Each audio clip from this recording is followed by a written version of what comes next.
When a woman tells you she's leaving you because you don't help, but you've been carrying the damn world on your back every single day, that hits different. That ain't just betrayal. That's a punch right to the soul. And I ain't talking metaphors here. I'm talking real life, real pain. My name's Eric Dawson, 38 years old, and I've been a mechanic since I was 17. I got grease in my blood, brother. I wake up before the sun, grab my thermos of black coffee, and head straight to Dixon's Auto Repair in downtown Des Moines, Iowa. 6 days a week, 10 hours a day. My hands are so damn calloused that even water don't sting anymore. I built a life the hard way, with busted knuckles and pure grit. And then there's Kayla. She was everything in the beginning. Sweet, soft-spoken, used to bring me lunch at the shop and sit with me while I ate. She worked as a nurse tech. Long shifts, always tired, but we laughed. We built a home together, literally. I laid that laminate flooring myself, sweating bullets with YouTube tutorials open on my phone. I installed our washer and dryer, fixed the roof leak, rebuilt our old-ass deck from scratch when the wood started rotting. Paid off our house early, too. No mortgage. You hear me? No damn mortgage. But somewhere along the way, that girl I married, she turned cold. I didn't see it at first. I was too busy making sure the lights stayed on and the kids had food. But it started with little stuff, you know? I rolls when I got home late. Sarcastic comments like, "Would be nice if I had a husband who helped around here." I'd be like, "Help? You mean after I just changed the oil in both cars and worked 10 hours straight?" She wanted presents. Wanted me to fold towels and vacuum the right direction, whatever that means. Now, don't get me wrong. I ain't one of those guys who say chores are just for women. Hell no. I cooked when I got home. I did dishes. Ironed my own damn shirts. I helped the kids with homework, coached my boys' little league games, even sat through my daughter's dance recitals with a smile like a proud fool. I was there, man. I showed up. Every single day. But you want to know the truth? It's never enough for someone who's already checked out. She wasn't looking for help. She was looking for reasons. Reasons to justify the fact she'd already mentally moved on. I just didn't see it yet. I thought we were tired, not broken. I thought maybe we just needed a date night or some alone time. I didn't know she was texting some dude named Chris at her work, a nurse with a fake-ass smile and cologne you can smell a mile away. I remember one night, cold January evening, snow coming down like hell. I came home late after helping my buddy James with his alternator. Walked in the house with takeout from her favorite Thai spot. She's standing in the kitchen, arms crossed, wearing that stupid "this is going to be a scene" expression. I didn't even get my boots off when she said it. "I'm done, Eric. I'm leaving. You never helped me with anything. I can't do this anymore." I just stood there, not even angry, just stunned. I blinked, set the food on the counter real gentle, and said, "You want help? I'll help you pack." Man, the silence after that. You could have heard a damn pin drop. She thought I'd cry. She thought I'd beg her to stay. She thought I'd fall to my knees like some emotional hostage. But I didn't. I was too damn tired. Not tired from work, tired from being invisible. Tired of loving someone who made me feel like I was a burden in my own house. And let me tell you, once a man hits that point, that real, deep, emotional exhaustion, he's already gone. I slept on the couch that night, fully clothed. She didn't even speak. I heard her in the bedroom, zipping up suitcases, texting God knows who. Probably that Chris dude, telling him, I did it. I finally left him. Like I was some monster she escaped from. Truth is, I never raised a hand, never raised a voice. All I ever raised was our standard of living. You ever watch someone walk away from everything you built like it was nothing? It's a weird kind of heartbreak. You ain't mad. You're numb. It's like standing in the ruins of your house after a fire, knowing you can't unburn it. The next morning, she left. Didn't even say goodbye to the kids. I had to explain to our son, Tyler, that mom needed space. That was a lie. But what do you tell a 9-year-old? Your mom dipped because she thinks folding towels is more important than loyalty? Nah, man. And the worst part? I still packed her damn bags. Folded her stuff neat. Labeled the boxes. She said I never helped, but I helped her leave better than anyone ever could have. That's how the story starts. Back when Kayla and I were still living under the same roof, we had what most people would call a stable life. Nothing fancy. We weren't out here talking trips to Cancun or Boston, hashtag couple goals on Instagram. but we were solid. At least I thought so. She was working full-time at Mercy One Hospital as a nurse tech. I had my gig at Dixon's Auto, wrench in under trucks all day long. I'd leave at 6:30 a.m., home by 5:15 p.m. on a good day, usually sweaty, covered in oil, tired as hell. My spine felt like it had been through a car crash every damn day, but I still walked in that door with groceries or dinner, never empty-handed. But here's where the cracks started showing. She'd come home and act like her shift was the only one that mattered. Now don't get me wrong, I respect nurses. They go through hell. But every time I'd mention being tired or my knees acting up, she'd roll her eyes like I was whining. Like my pain wasn't valid. That's when the word help started getting thrown around.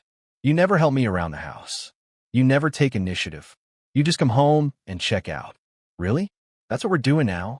Let me tell you what help looked like in our house. It didn't mean doing things together. It meant doing her exact checklist, in her exact timing, without question. I'd do the dishes, but if I didn't arrange the plates how she liked, why even bother? If I folded the laundry, she'd redo it. You always mix the towels with the shirts, Eric. It got to the point where I'd stop doing stuff altogether just to avoid the damn critique. It wasn't help she wanted, it was a damn employee. She had this weird obsession with making the house look like some damn Pinterest board. I'd come home from work, and there'd be throw pillows on the couch labeled, "Bless this mess." But if I sat on one, she'd flip. "Don't touch those. They're just decorative." Decorative? Lady, this is a couch, not a damn museum. And then there was this one time, Sunday afternoon, football on, Chiefs versus Packers. I finally get a minute to sit. She comes in with that clipboard energy, talking about. The baseboards are dusty. You don't even notice stuff like that. Baseboards? I got back pain, bills, and busted spark plugs in my head. And she's stressing over baseboards? But I held it in. For the kids. For peace. For the stupid hope that maybe she'd one day see the effort behind the silence. That maybe she'd realize being a man ain't always loud. Sometimes we love in actions, not in love notes or flower deliveries. Then came the big one. We had this couple over, Jake and Maria, friend from her job. And Maria starts talking about how Jake cleans the bathroom every Sunday without being asked. And of course, Kayla looks at me and drops that little grenade. Must be nice. Right in front of everybody. I just laughed and sipped my beer. But inside, man, that hit deep. You ever bust your ass all week and then get clowned in your own living room like you some useless roommate? Let me tell you what Jake does for a living. He's a freelance web designer, works from home, wears slippers to Zoom meetings. Ain't nothing wrong with that, but don't compare my life to his when I'm out here crawling under F-150s in February. But again, her version of help didn't factor in the blood under my fingernails or the fact that I hadn't had a day off in 2 weeks. Her version of help was filtered through resentment. It was never about the chores. It was about the fact that I wasn't available on command. She'd be mad if I didn't ask her how her day was the exact moment she walked in. Mad if I didn't compliment her new hair color that I honestly didn't even notice because I was worrying about whether our health insurance would go up again. Mad if I didn't make some big romantic gesture on a random Tuesday in October. All while I was paying the bills, mowing the lawn, fixing the HVAC, and making sure our son had lunch money. You see where I'm going with this? Modern relationships are full of unrealistic emotional expectations. And it's mostly cause of that social media crap. Instagram makes it seem like a man should be a mix of a therapist, chef, bodybuilder, and millionaire, all while being emotionally vulnerable, poetic, and planning spontaneous weekend getaways. And if you're just a good man who works, provides, and shows up, you're bare minimum. That phrase right there, it's toxic. It poisons everything. So I started pulling back. Not out of spite, out of survival. I stopped the skin what she wanted for dinner. She complained no matter what. I stopped trying to surprise her. She'd say I got the wrong kind of flowers or forgot her favorite candy. I stopped trying to talk when I got home. What's the point of talking if everything you say gets twisted? I went from husband to ghost in my own house. Not because I didn't care, but because I was tired of always being wrong. So when she finally came at me with that, "You don't help" nonsense, that was just a cherry on the crap sundae. She thought I didn't help. I helped her build a life. I helped her be a stay-at-home mom for 3 years when our son was born. I helped her go back to school. I helped her rebuild her credit after her bankruptcy from before we even met. I helped her have a stable life, one where rent wasn't late and dinner was always on the damn table. But you know what I didn't help her with? Her fantasy. I didn't help her live out the Disney movie where she's the victim and I'm the villain. I didn't help her pretend she was trapped in some unhappy marriage just so she could justify talking to another man behind my back. I didn't help her lie. That's what she wanted. And once I figured that out, the switch flipped. No more explanations. No more justifying my value. I started documenting everything. Screen recorded our text convos, saved bank statements, took note of the nights she didn't come home till midnight saying I was just venting with coworkers. I knew what was coming. She was getting ready to play victim, probably in court. And I was damn sure not going to let that happen. So yeah, she said I never helped her. She had no idea the kind of help I was about to give her. The kind she didn't ask for, but the kind she earned. Man, I remember that night like it was tattooed in my brain. Cold Tuesday in February, right after a hell week at work. My back was sore from lifting a transmission out of a 99 Silverado. Fingers were torn up, grease under every nail. The kind of day you just want to get home, take your boots off, and sit your ass down with a cold beer and a plate of something hot. So I stopped by Big Bob's Barbecue, picked up Kayla's favorite, pulled pork sliders with coleslaw, sweet tea, and extra cornbread. Even grabbed a little banana pudding because she always said, that's my comfort dessert. I remembered that. Even when she'd been distant for months, I still remembered. Anyway, I walk in the house around 6:45 p.m. It's dark, quiet, too damn quiet. Our son Tyler was at his buddy's place for a sleepover, so I figured, hey, maybe we'd actually have a night where we could chill. Maybe sit down, watch a movie, talk like we used to. Wrong. I walk in the kitchen, arms full of food bags, and there she is, Kayla, leaning against the counter, arms folded like she was the damn sheriff in some old western. Didn't say a word at first. Just gave me that look. That you're about to hear some BS look. I didn't even get my jacket off yet. She goes, I'm leaving. Just like that. Not can we talk. Not, I'm unhappy. Nah, straight to the bomb. So I blinked. Thought maybe I misheard. Maybe she meant she was going to Target or something. Wait, leaving the house. Like leaving. She nods. Yeah, I can't do this anymore. You don't help me. I'm drained, Eric. I feel like I'm raising 2 kids instead of 1. I want a separation. Man, let me tell you something. That word separation hit me like a brick. But not because I was scared or heartbroken. Nope. It pissed me off. Because I realized right then and there she'd been planning this. This wasn't heat of the moment. This was premeditated. She had that rehearsed. Probably went over it with her work friend or Chris the nurse clown. I stood there in silence for maybe 10 seconds. Set the barbecue on the counter. Real slow. Took off my jacket, hung it up. Took a deep breath. Then I looked her dead in the face and said, You want help? I'll help you pack. She froze. Her whole expression dropped. She was expecting drama. A fight. Tears. Me begging on my knees. Nah, I was done. She tried to backpedal a little. Eric, I'm serious. This isn't a threat. I've been thinking about this for months. Good. That'll make packing easier. She blinked like she couldn't process that I wasn't crumbling. Like my world was supposed to collapse without her in it. But here's the truth, man. My world collapsed months ago when I realized I was sleeping next to a stranger. When I heard her whispering in the bathroom at midnight. When she started locking her phone and talking extra long Target runs. My gut knew. I just didn't want to believe it. But that night, that was the switch. The final one. So I walked upstairs, grabbed an empty suitcase from the closet, brought it back down, and opened it in front of her. Start with the closet or your little makeup hoard. She just stared. You're really doing this right now. You're the one leaving, right? Or was that just another one of your little games? Her lip twitched. I could tell she wasn't expecting me to call her bluff. She thought she had the upper hand. Thought I'd be desperate to fix it. But let me tell you what desperation kills. It kills dignity. And I had lost enough of that already. She finally grabbed some of her clothes and stormed upstairs.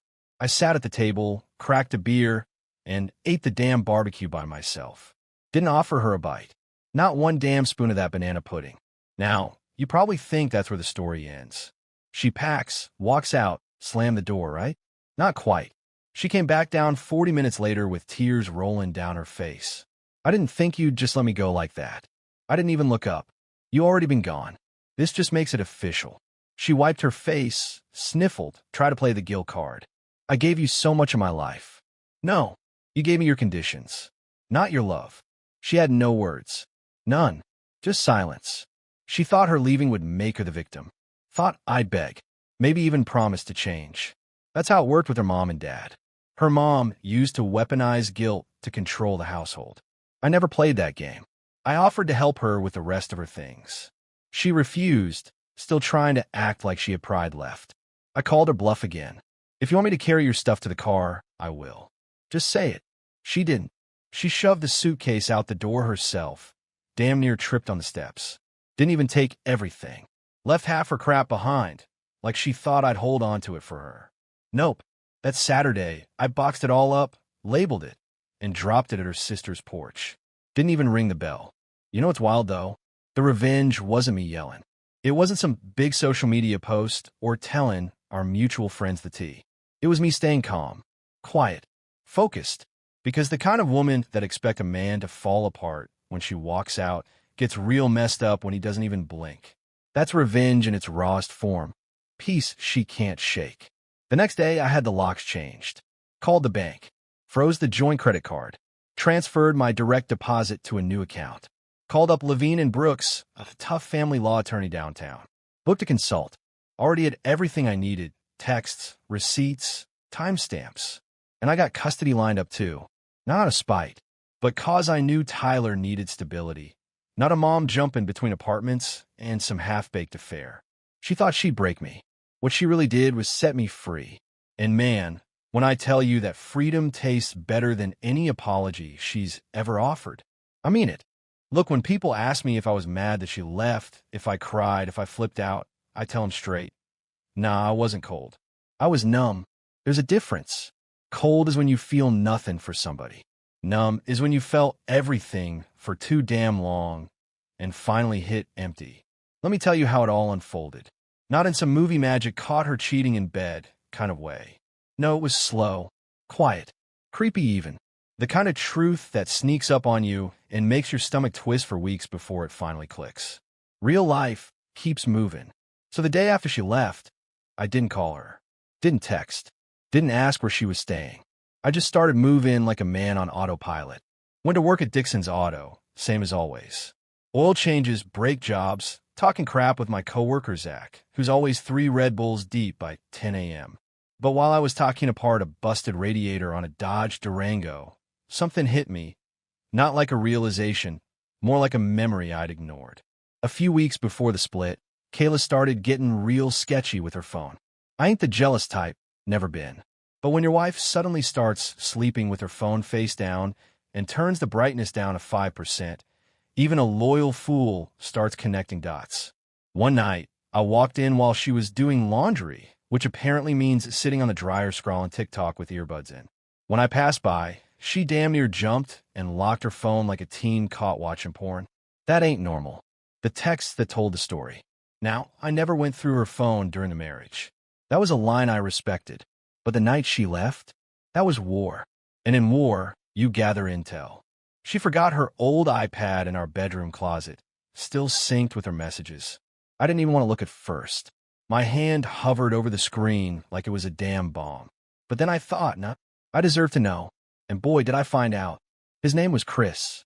Same dude I'd met once at her hospital Christmas party. Scrubs. Fake laugh. One of those guys who always thinks he's charming cause he compliments every woman like he's auditioning for The Bachelor. The texts weren't even subtle. He still doesn't notice anything. It's like living with a brick wall. You make me feel seen. Wish I was coming home to you instead. Then came the worst one. He bought me flowers last week. Guilt, I guess. But honestly, I just wish he'd leave me alone so we could be free. Free?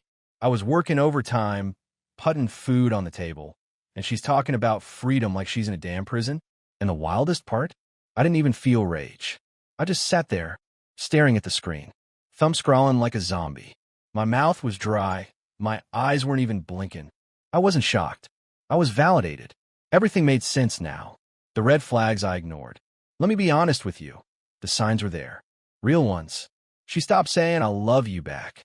would just hum or nod. Claimed she was too tired for any kind of intimacy for weeks. Took extra time to stay late at work on days when I'd already made dinner. Started dressing up on her days off, but when I asked where she was headed, it was always just errands. One time she even came home smelling like cologne and said it was from leaning over a male patient. That might work once, but not 3 times. I kept quiet, not because I was dumb, but because I was trying to protect what we had. I thought maybe she was just lost, burnout, exhausted, in a phase. But nah, she wasn't lost. She just found someone else. The numbness becomes fuel. After that, something in me changed. You ever feel so emotionally drained that even your blood feels tired? That's where I was. But instead of breaking down, I got focused. Started moving with purpose. Packed up the rest of her junk in silence. Donated half of it. Anything sentimental? Threw it in the fire pit out back and watched it burn with a cold beer in hand. Told our son, Tyler, that mom needed space to figure herself out. He nodded. He's smart, smarter than she gave him credit for. I started tracking what I needed for the legal stuff too. Iowa is a no-fault divorce state, but infidelity still matters when it comes to division of property and custody. So I saved screenshots, backed up her messages, and prepped for war like a grown man should, with proof and patience. I even called up Levine and Brooks again and told them to pull the trigger on the divorce papers. She thought I'd be broken, but I was just getting stronger. Weeks go by. She don't reach out. Probably busy playing house with Chris, thinking this new fling was going to solve all her issues. People like her love the honeymoon phase, but real life always catches up. And sure enough, about 3 weeks later, I get a random text. Hey, just wondering how Tyler's been. I ain't stupid. That wasn't about Tyler. That was her trying to see where my head's at. That's the fishing line text.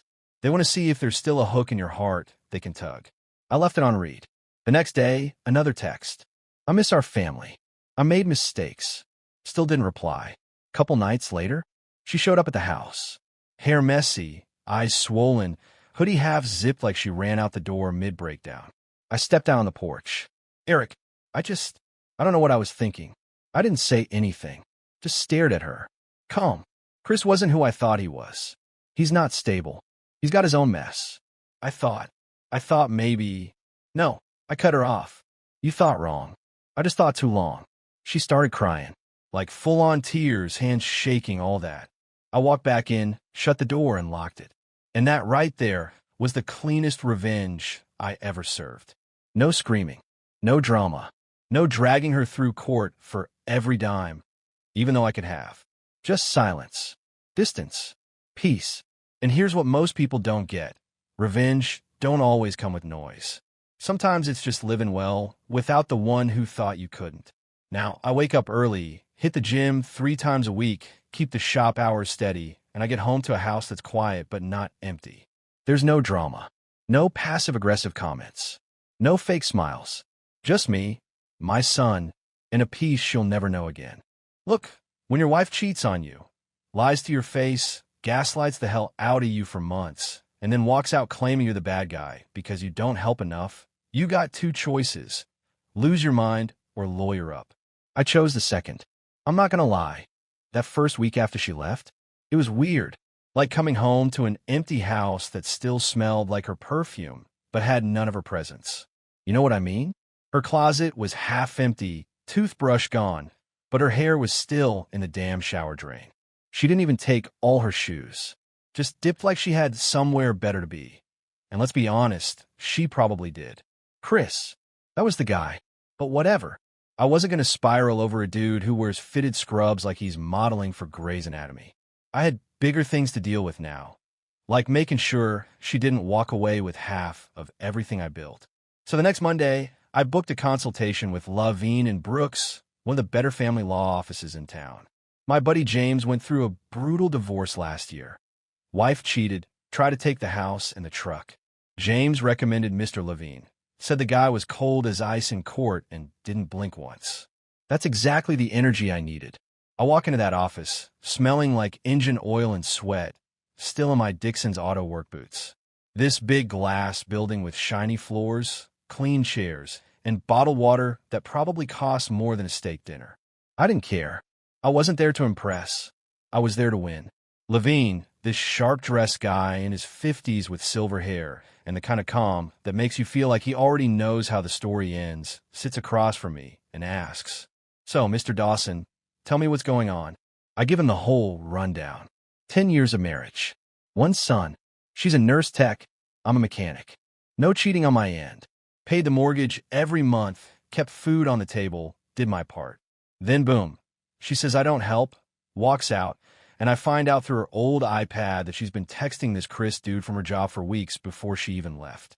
Levine just nods. Not surprised. Do you have proof? I slide my phone across the table. Screenshots. Timestamps. Messages about feeling trapped and wishing I could come home to you. That last one really stung the first time I read it. Now it just pissed me off. He looks through him, sips his overpriced coffee, and says, "This is good. You're in Iowa. It's a no-fault state, but these messages help. Judges are human. They see this, they lean your way."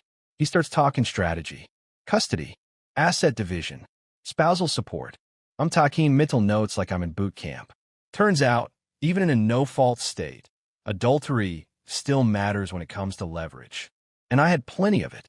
So we filed. Fast. Served her the papers while she was at work. I could have waited, done it the polite way. But nah. She hit me with the, "I'm leaving you because you don't help" garbage after I built her entire life. She deserved a little drama. Her supervisor handed her the envelope while she was walking out of patient care. Apparently, she went pale, sat in her car for 20 minutes before driving off. Good. She texted me that night. Was that really necessary? I didn't respond. She called. I'll let it ring. You wanted freedom, Kayla? You got it. Full access. Now, divorce ain't cheap. You think it's just signing some forms and calling it a day? Nah. It's meetings, mediation, paperwork, court dates. Lawyers bill you by the minute like you're in a damn taxi. But I didn't care. I wasn't going to let her walk out on our marriage and then walk away with my house, my tools, and half my 401k. I fought for everything. And I had receipts. Literally. I showed bank statements proving I paid the mortgage solo for 5 years. I had pictures of the house renovations I did myself. Hell, I even found old text messages from her thanking me for buying her nursing school books when she was broke. You know what that is? Documentation. And in divorce court, documentation is power. Mediation day rolls around. We're sitting in this stale little office with this fake smiling mediator trying to act like everybody's going to play nice. Kayla shows up with her lawyer, some fresh out of law school kid named Grant who looked like he practiced opening arguments in the mirror. I walked in calm, sat down, folded my hands, her side open with. Kayla believes she deserves half the house, a share of Eric's retirement account, and primary custody of Tyler due to his inconsistent emotional presence. Levine didn't even flinch. He dropped the bomb, printed screenshots, her text with Chris, the timeline, the inconsistencies, how she left the house, abandoned the child's routine, initiated separation with no warning. Mediator blinked hard. Her lawyer went quiet. Kayla? She looked like she'd been sucker punched. All the air left the room. Levine leaned in and said, "We're not here to destroy anyone, but we're not walking out with less than what's fair. Eric's keeping the house. He gets joint custody, minimum. No spousal support. We'll settle today, or we'll see you in front of judge." She tried to fake tears, said I was cold, that I didn't care anymore. She was right. I didn't.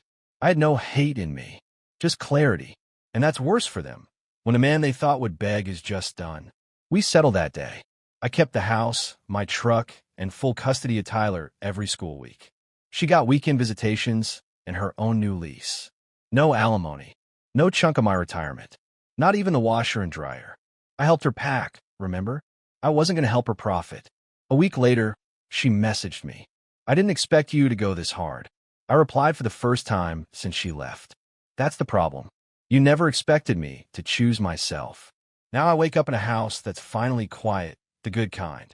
I make Tyler's lunch, drop him at school, work my shift at the shop, and come home a peace. Real peace. The kind you can't buy, can't fake, and definitely don't feel when you're married to someone who sees you as a burden. Divorce was expensive, yeah. But peace? Man, that's priceless. All right, listen, the thing about freedom is most people beg for it until they actually get it. Then they realize freedom without stability feels a whole lot like falling off a cliff with no parachute. That's exactly what happened to Kayla. The moment that divorce agreement got signed, I didn't just walk away emotionally. I shut the whole damn faucet off. No more we. No more safety net.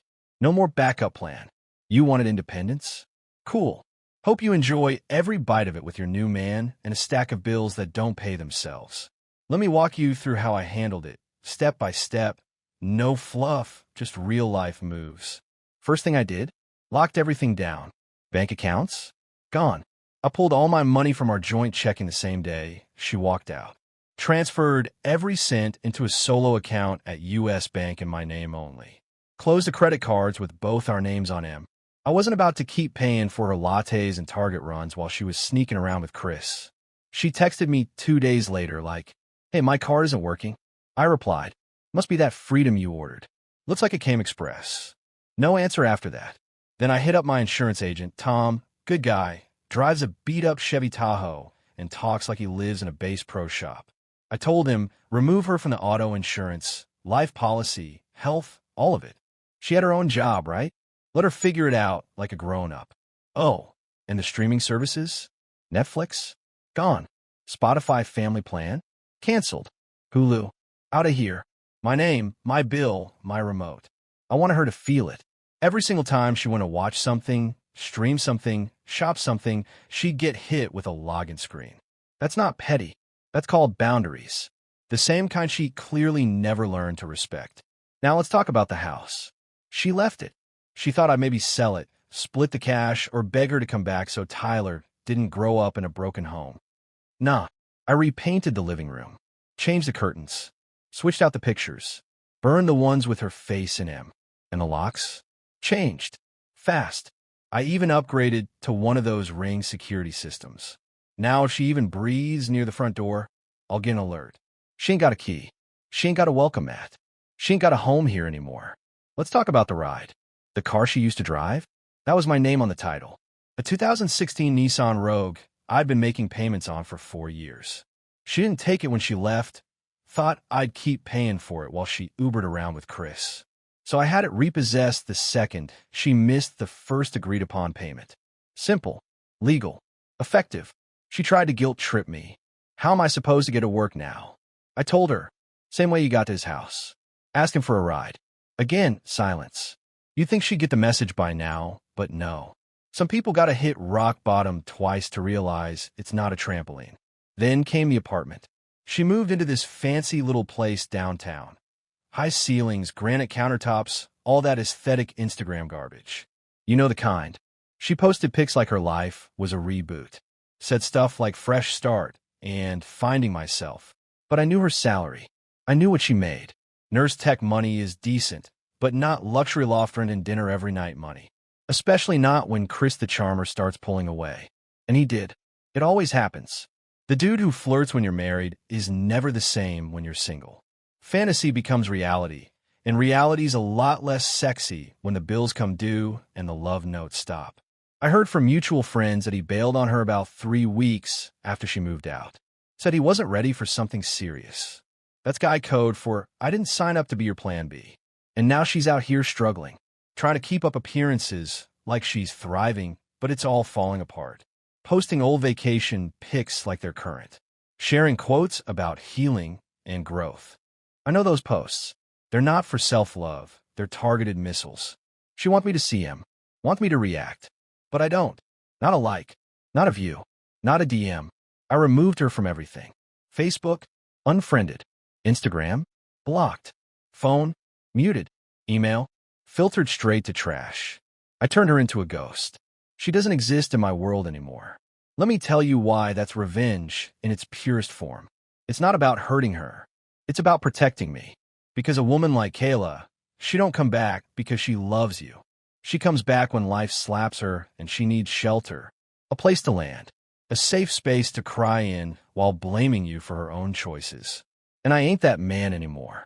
I used to be soft, used to make excuses for her bad behavior, used to think maybe I need to be more emotionally available. or maybe I should try harder. No, she didn't want love. She wanted control. And the minute she realized she couldn't guilt me, couldn't gaslight me, couldn't bleed me dry while playing victim, she vanished. Now, I'm sleeping better. I see my son smile more. I come home to peace. I make dinner without side eyes. I leave dishes in the sink and no one complains. My house is a sanctuary now, not a war zone. I even started dating again. Slowly. Nothing serious. Just being real. Met a woman named Shannon at the local gym. She's got her own life, her own bills, her own vibe. She doesn't ask me to fix her, doesn't compete with me, doesn't keep score. And most importantly, she respects the fact that I don't tolerate disrespect anymore. So yeah, Kayla said she wanted freedom, and I gave it to her. In full. No access, no comfort, no safety net. Just her decisions, and the fallout. And you know what? That's the best revenge. No yelling, no begging, no drama. Just a locked door behind a man who finally put himself first. You ever watch someone go from smug and confident to completely wrecked, all because they thought the grass was greener? That's what happened with Kayla. She thought leaving me was some kind of upgrade. Thought she had her soft life loading. Said she was starting over. Reality had other plans. It didn't take long. After she walked out that night, thinking she was making this bold, independent move, man, I swear, it was like her whole world slowly started folding in on itself. Quietly, brutally, in all the ways she never expected. Let's rewind a bit so you really get the full picture. She moved out into one of those fancy apartments downtown. You know the ones. They try to sell you a lifestyle more than a home. Fake plants in the lobby, rooftop gym that nobody uses, little coffee machine in the corner like that's supposed to justify the $1,900 rent. She posted about it on Facebook like it was some victory lap. Picture of her on the balcony with a wine glass. Caption said, "Fresh air, fresh start." Her friends gassed her up. "Yes, queen, you deserve peace." That glow is everything. Nobody asks how the bills get paid. They just hit like and move on. Now, I knew her paycheck. She was a nurse tech, not a full RN. She wasn't pulling in crazy money, especially not with her spending habits. And Chris, the guy she ran to, let's just say his wallet wasn't as smooth as his talk. From what I heard, dude had 2 kids from a previous relationship, a messy breakup, and a car lease he couldn't keep up with.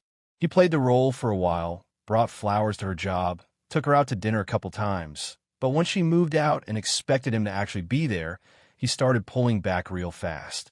She started texting me about Tyler more. But it wasn't about Tyler. It was about checking if I was still mad, if I missed her, if she still had a shot to wiggle her way back in. I didn't take the bait. I stuck to the facts. He's good. Ate all his lunch. Got an A on his spelling test. No small talk. No reminiscing. No, I miss US. That silence? That was louder than any argument we ever had. A few weeks in, I get a call from her sister, Monica. She goes, "Hey, I don't want to get in the middle, but Kayla's not doing great. She's not eating. She's falling behind on rent. She's been crying nonstop." I told her, "That's unfortunate. Actions have consequences." Monica didn't like that response. But I wasn't about to play the sympathy card for someone who didn't show me an ounce of loyalty when it actually mattered. Turns out, Chris officially bailed. She posted a quote one night that said, "Sometimes the person you risk it all for is the one who leaves you with nothing." I laughed out loud, not gonna lie. That's the thing about karma. It don't show up when you expect it, but when it does, it hits like a freight train. Then she starts texting me things like, "I miss how peaceful our house felt. Tyler must be growing up so fast without me around every day. I don't even know who I am anymore." And this one, "I wish I could go back." I left her on read. That was the real revenge, man. Not yelling, not dragging her through court, just letting her sit in the storm she created, knowing I had already moved on. Not to another woman, but to a life without her chaos. Let's talk about how fast things spiraled for her. By month 2, she was behind on rent. She'd maxed out a credit card. Chris ghosted. She was working more shifts, picking up back-to-backs just to stay afloat. She looked drained. I saw her once when she came to pick up Tyler for her weekend visit. No makeup, hoodie, hair tied up like she rolled out of bed. She used to spend 2 hours getting ready for work. Now, she looked tired, empty. I asked her, "You good?" She said, "Just tired. Work's been a lot." I didn't press, just handed Tyler his overnight bag and shut the door. But inside, yeah, I felt that satisfaction. Not because she was struggling, but because she finally understood what I've been carrying all those years. The weight, the exhaustion, the pressure to hold everything together while being told it's never enough. She finally got a taste of it. She texted me later that night. "You were right. About everything. I just didn't see it back then." Still didn't reply. Not because I was being cruel, but because I wasn't going to let her use my forgiveness as a band-aid for her regret. She had friends disappearing too. Once the Instagram glow faded, so did the support.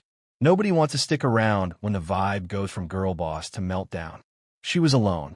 For real this time. She asked to talk over coffee. Said she just wanted closure. I told her, "You already got that when you left." She didn't respond after that. And the truth is, she didn't leave because I was a bad husband.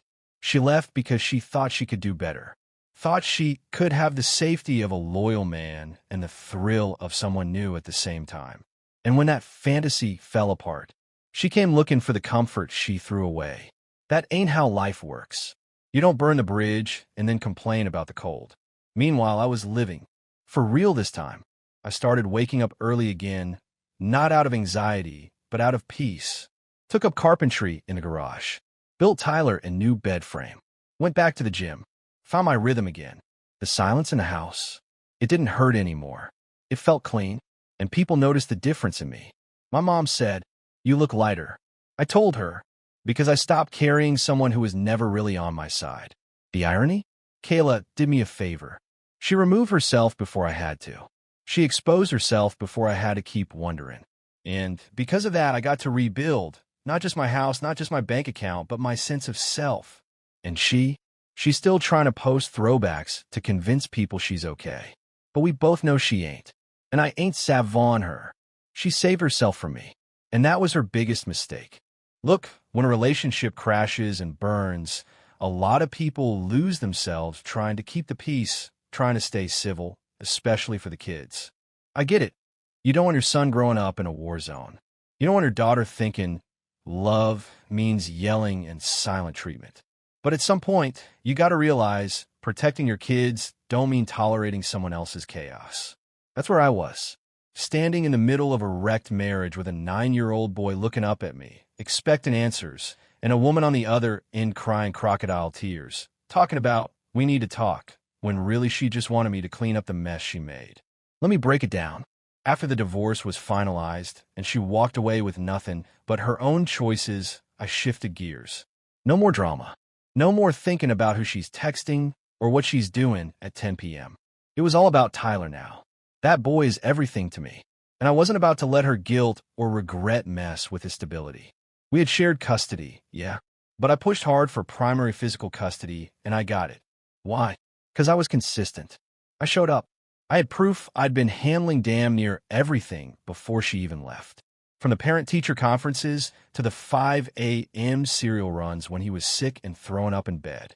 That boy never once went to school without clean clothes, a packed lunch, and a ride for me.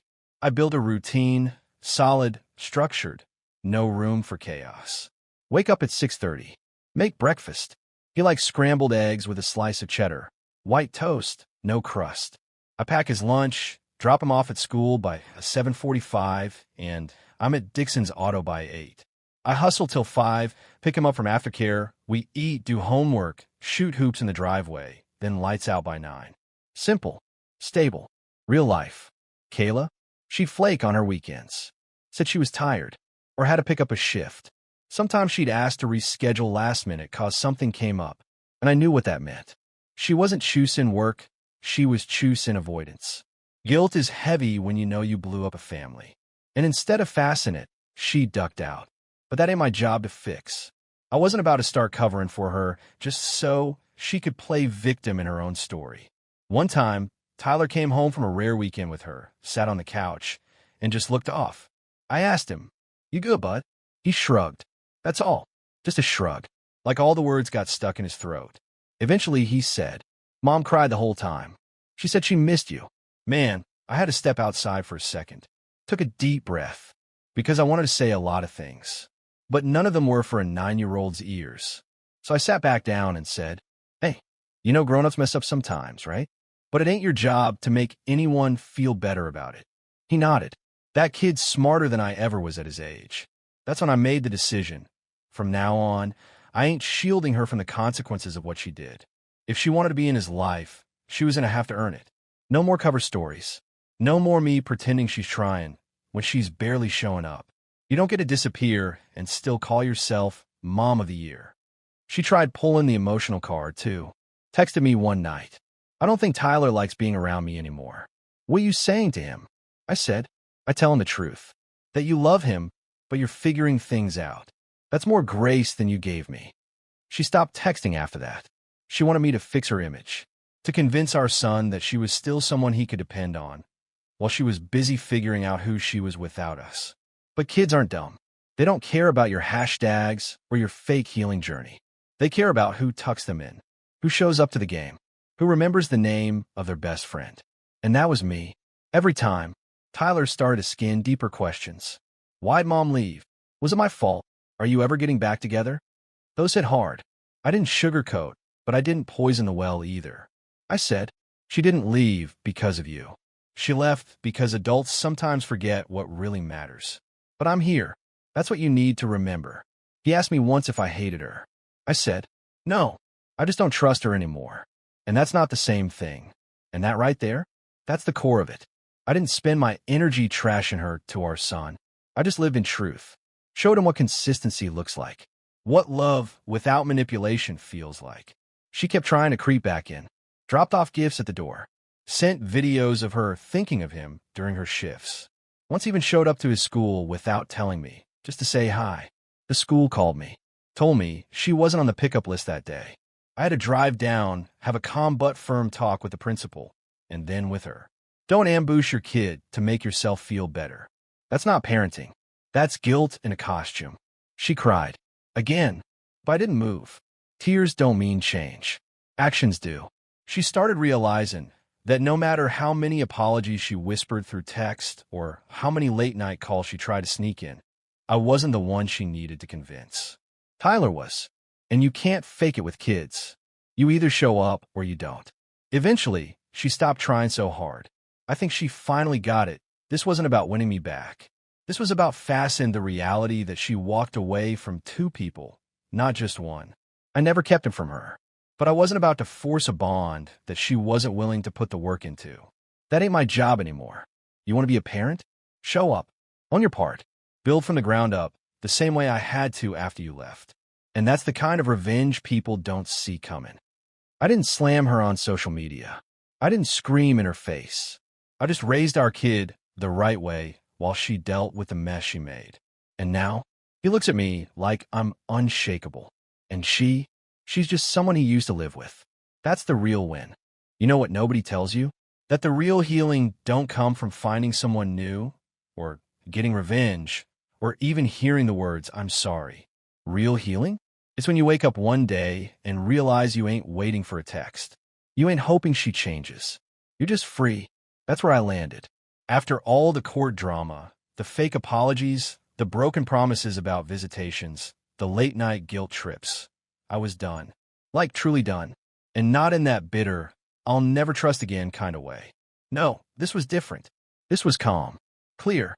Like stepping out of a storm and realizing you've been soaked for years, but didn't even notice because you were too busy trying to keep someone else dry. Let me paint it for you. By now, Tyler and I had a rhythm. Weekdays were ours. Mornings were simple. Coffee for me, cereal and cartoons for him. Sometimes he'd crash on the couch before school with his hoodie on, still half asleep, and I'd just let him be. No rush. No stress. Just real-life stuff. Normal. That peace? Man, that was new. The house used to feel like a tightrope. One wrong sentence, and Kayla would blow up or get passive-aggressive for the next 3 days. I couldn't even crack a joke without her taking it personal. But now, I could breathe. And for the first time in a long damn time, I realized I didn't miss her. Not even a little. I missed who I thought she was. The version of her I loved years ago. The girl who used to leave notes in my lunchbox, who called me her safe place, who'd laugh with her whole chest at my dumb jokes. But the woman she became, that ain't who I married. That was someone else, someone I didn't recognize and honestly didn't like. And when that hits you, when you realize you've been trying to revive a version of someone who doesn't exist anymore, that's when the weight finally drops. I got back into stuff I hadn't done in years. Started running again. Just around the block at first, knees cracking, breath short, but I kept at it. Eventually, I was knocking out 2 miles a day. I changed my eating. Less drive-through, more home-cooked. Learned how to grill a damn good ribeye. Tyler loved it. We made Saturday steak night a thing. I cleaned out the garage, too. Got rid of a bunch of old crap we didn't need. Set up a little workbench, bought some tools. Started building birdhouses, little shelves, even fixed a broken cabinet in the kitchen that had been leaning for 3 years cause Kayla liked it that way. Turns out, she just didn't want me touching it. Funny how free a man feels when he can fix his own house without getting lectured. I even started going to church again. Not because I was lost or desperate, but because I wanted to sit in a room full of quiet. That Sunday silence? That hits different when you've lived through chaos. It centers you. Reminds you that your world doesn't have to spin just cause someone else's did.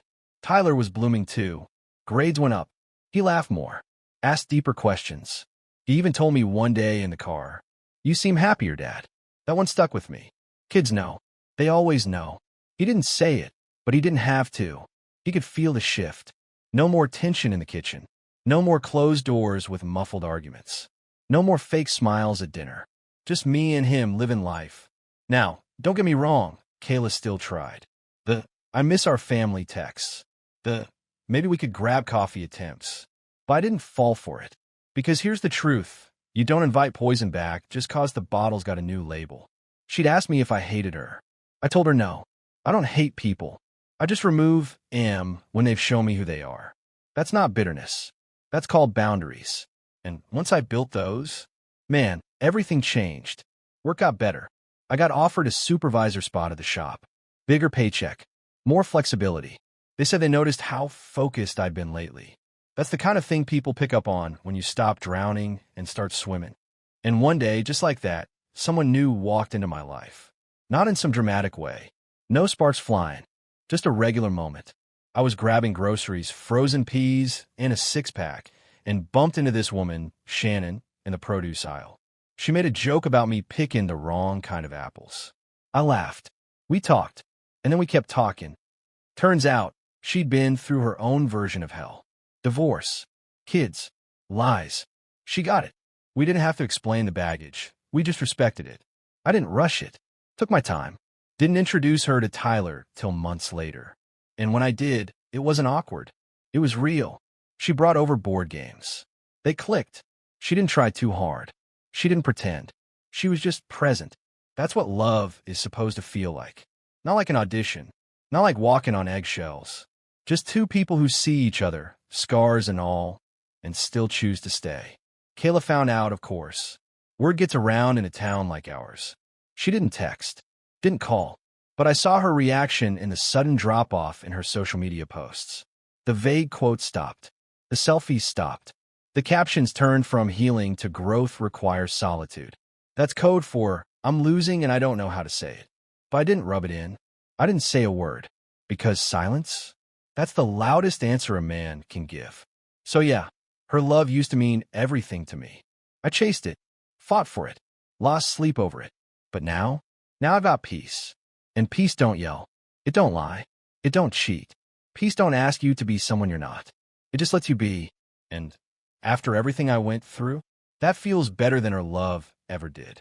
There's a kind of silence that speaks louder than any scream, any slap, any revenge plot you could ever come up with. It's the moment you see the same person who crushed you, standing at your door, broken, desperate, soaked in their own regret, and you don't say a damn word. You just shut the door. That was me. That was the last chapter in this whole messy saga. And I didn't plan it, didn't rehearse it, but when a moment came, man, I was ready. Let's rewind a bit. We were months past the divorce. Months past the lawyers, the documents, the custody battle. I had Tyler with me full-time during the school week. and he'd go to her place every other weekend. But even those visits started fading. She'd cancel last minute, say she was sick or tired or going through something. I never pushed. I stopped expecting anything from her a long time ago. Meanwhile, me and Tyler were good. Real good. I had the house look alright, the routine smooth, bills paid, groceries stocked, lunch packed, math homework done. We were solid. And honestly, life felt lighter. But her, for what I heard, she was spiraling. Turns out the freedom she ran toward was more expensive than she thought. She lost that fancy apartment when rent got behind. Moved in with a co-worker for a while. That didn't last. Then she ended up renting a room from some older lady on Craigslist who didn't allow visitors past 8 p.m. So much for soft life. Chris? That dude was long gone. Didn't even stick around long enough to meet Tyler once. He dipped the moment he realized she came with baggage and bills. That man wasn't trying to play stepdad. He was just trying to get laid and live that fantasy until it got too real. She started texting more. First it was updates about Tyler. I hope he's eating enough. Tell him I love him. Can I FaceTime with him tonight? Then came the deeper cuts. I miss us. I didn't know what I had. I wish I could go back. I ignored every one of them. Not out of hate, but because there was nothing left to say. She made her choices. She packed her own suitcase. She walked out that front door like she had somewhere better to be. And I gave her the exact thing she wanted. Distance. No drama. No chase. Just freedom. And she drowned in it. Now let me tell you about that night. It was late. Maybe close to 11. I just finished cleaning up the kitchen. Tyler was already asleep upstairs. I'd made ribs on the grill that night, and the smell of barbecue still hung in the air. I was about to crash on the couch when I heard the knock. Not the kind of knock you ignore. Not casual. It was frantic, repetitive, like somebody running from something. I opened the door. There she was. Kayla, soaked from the rain. Hoodie on, no makeup, hair sticking to her cheeks. Her eyes were red, and I could see her bottom lip trembling. She looked like someone who hadn't slept in days. Like someone whose whole world finally snapped. Eric, she said, her voice cracking. I didn't know where else to go. She wasn't there for Tyler. Not that night. He wasn't even on her mind. She was there for me, for the man she spent years tearing down, criticizing, ignoring, betraying. She was there because she finally realized I was the only one who ever loved her for real. And she couldn't stand the fact that I was still standing without her. I didn't move. Just stood there, leaning against the doorframe. She kept talking. I made so many mistakes. I was confused. I didn't know what I was doing back then. You were always the one. I just couldn't see it. I took you for granted. I'm sorry, Eric. She stepped forward like she wanted to come inside, like she still had a place here. And I swear to God, 5, 6 months earlier, that would have wrecked me. I would have let her in, made her tea, listened, maybe even let my guard down. But not that night. That night, I realized I'd outgrown the version of myself that needed her validation. I didn't need her apology. Didn't need her guilt. I'd already buried that man months ago. So I looked her dead in the eye. Calm. Still. And I said, I know. She blinked. Didn't expect that. Then I added, I just finally stopped making my mistake too. She whispered, can't we just talk? I smiled. Not bitter. Not smug. Just at peace. And then I closed the door. Didn't slam it. Didn't lock it angrily. Just closed it. And that was the moment everything came full circle. That was my revenge. Not some loud speech. Not dragging her name through the mud. Not getting with some younger girl and posting it online. No, my revenge was letting her see with her own eyes that she no longer had a place here. That she could knock, cry, beg, but the version of me who needed her approval, gone. I didn't tell Tyler. He didn't need to know. He had his bedtime stories, his warm bed, his lunch packed for tomorrow. He had a dad who was present, stable, and unbothered.